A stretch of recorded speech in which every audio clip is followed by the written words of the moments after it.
Kinumpirma ni Senator JV Ejercito ang sinasabi niya, pinag-iisipan na daw po ng kampo ni Senator Bato de la Rosa yung pag-waive po o hindi pagtanggap ng kanyang salary at allowances. Kayo po ba yung kampo na tinutukoy? Kayo po ba yung nagbigay ng pahayag na ito kay Senator JV?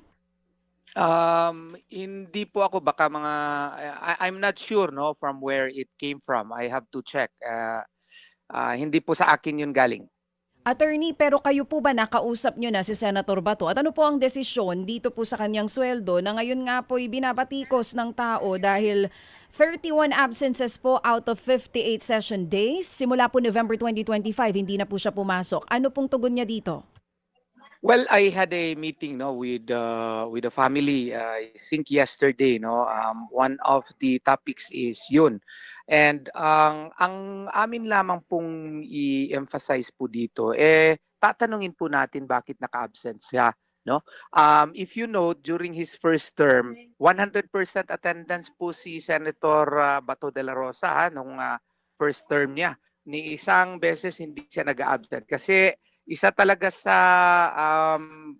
principle ni Senator De La Rosa is really to perform his duty and function as a senator, maski nung PNP chief pa siya, maski nung ordinaryong policeman pa siya. But now kasi, meron kasing merong threat to his life and to his liberty, and that is the primordial reason why he is no longer appearing now. I mean, why he is not reporting in the Senate. Kasi may threat kasi sa kanya.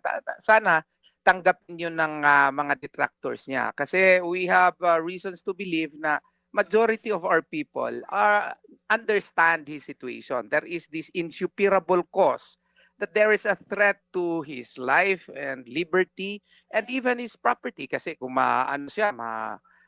dakip siya at dadalahin siya sa Netherlands gaya ng kay Tatay Digong. Tatay Digong, former president na yun, dinakip at dinala lang, hindi man lang dinaan dito sa Korte ng Pilipinas at dinala doon sa The Hague. And hanggang ngayon nakakulong pa doon. Sa aming kasing tingin ay ito yung rason bakit he is making himself unavailable now. And if you will note, yung staff niya, kompleto yung mga functions. Ang duty po ng senator is not only to argue personally in the Senate floor, no?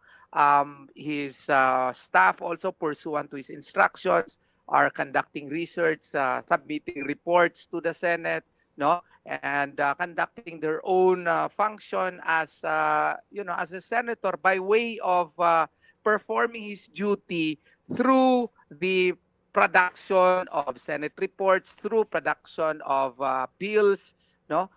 Yun po ang ginagawa naman nila. Nagbibisit ngayon nga walang recess ngayon ng Senado at ng Kongreso. The senators are no longer in the Senate hall. They are likewise in the constituents, no?